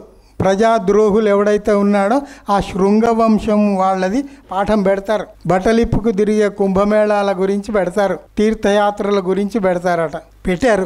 ఈ దేశాన్ని సైంటిఫిక్ టెంపర్తో ముందుకు పోవాలని పిలుపునిచ్చి ఇంత అభివృద్ధి పదంలోకి తీసుకుపోయిన నెహ్రూను తగ్గించి మాట్లాడతారు, హీనంగా మాట్లాడతారు. నెహ్రూ కానీ ఇందిరాగాంధీ నీలాగా నువ్వు ట్రంప్కు గులాంగిరి చేస్తున్నట్టు వాళ్ళు చేయలే. వాళ్ళు సగౌరవంగా నిలబడ్డారు. You be the friend of our country, we can take our own decision, మా నిర్ణయాలు మేము తీసుకుంటాం, స్నేహితుల్లాగా ఉండు అని అప్పటి పెద్ద పెద్ద రాజ్యాలు, యుఎస్ఆర్ అయినా అమెరికా అయినా ఎంత పెద్ద జర్మనీ అయినా ఎవడైనా ఆ స్టాండ్ మీద ఉన్నారు. కానీ లొంగిపోయి జీ హుజూర్ అని ఎప్పుడు ఎవ్వరూ అనలేదు. మనం ఈ 11 ఏళ్ళుగానే చూస్తున్నాం. ఈ పరిపాలన చూశాక నాకేమనిపించిందంటే మనకు ఒక పార్ట్ టైం ప్రధానమంత్రి ఉన్నాడు. ఎందుకంటే ఎక్కువ టైము విదేశాల్లో తిరుగుతుంటాడు, ఓన్లీ పార్ట్ టైం. ఆ టైంకి వచ్చి పార్ట్ టైం లెక్చరర్ ఎట్లా టైంకి వచ్చి లెక్చర్ ఇచ్చిపోతాడు చూడండి, అట్లా మిత్రం అని లెక్చర్ ఇచ్చి వెళ్ళిపోతే అయిపోద్ది. మళ్ళీ ఎత్తుక్కుంటాడు దేశాలు, ఎక్కడ తక్కువ జనాభా ఉందో ఆ దేశాలు ఎన్నుకొని పోతున్నాడు. తక్కువ జనాభా ఉంటే ఏంది, అంత పెద్ద దేశం నుంచి మాకు వచ్చాడు అని ఒక మెడల్ ఇస్తారు, ఒక పూలదండ వేస్తారు. మీకు తెలుసో లేదో, బైడెన్ ఉన్నప్పుడే ఈయన ఒక సమావేశంలో పోతే వైట్ హౌస్ ముందే ప్రెస్ మీట్ ఈయన ఇవ్వడు కదా, ప్రెస్కు సమాధానాలు ఇవ్వడు, ప్రెస్ మీట్ పెట్టాడు. అందువల్ల బయట వైట్ హౌస్ ముందే పెద్ద పెద్ద వ్యాన్లు పెట్టి ఆ వ్యాన్ల మీద ఏం రాసి ఉందో మీడియాలో వచ్చింది, ఇంటర్నేషనల్ మీడియాలో వచ్చింది. మన నేషనల్ మీడియా చూపెట్టదు కాబట్టి మనకు చాలామందికి తెలియకపోవచ్చు. నేను ఇంటర్నేషనల్ ఛానల్స్ అన్నీ తిప్పి చూస్తూ ఉంటా కాబట్టి నేను చూశాను. క్రైమ్ మినిస్టర్ ఆఫ్ ఇండియా అని రాశారు. ప్రైమ్ మినిస్టర్ కాదట, క్రైమ్ మినిస్టర్ ఆఫ్ ఇండియా అని రాశారు. వాషింగ్టన్లో వైట్ హౌస్ ముందు వ్యాన్లు పెట్టుకొని నిలబడ్డారు. ఇందాకే చెప్పాను కదా, హూ కిల్డ్ జస్టిస్ లోయా అనే ఆయన అక్కడ ఉపన్యాసం ఇచ్చాడని. సో ఇట్లాంటి ఇంత జరిగి దేశం ప్రమాదకరంగా తయారవుతున్నప్పుడు ఇప్పుడు మనం ఈ విషయాన్ని పాఠ్యాంశాల్లో మార్పుల్ని ఎందుకు నిరసించాలంటే, మనమే కాదు మన భావితరాలు కూడా అధ్వాన్నమైన స్థితిలోకి పోబోతున్నాయి కాబట్టి మనం జాగ్రత్త వహించాల్సిన అవసరం ఉన్నది.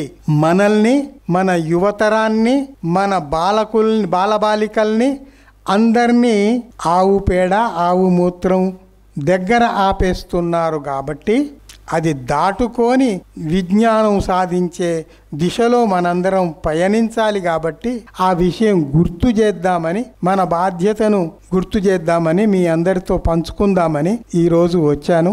జాగ్రత్తగా విన్నందుకు, నేను చెప్పిన దాంట్లో అజ్ఞానం ఏమన్నా ఉంటే దయచేసి మన్నించండి, జ్ఞానం ఏమన్నా ఉంటే దాన్ని ఇతరులతో పంచుకోండి.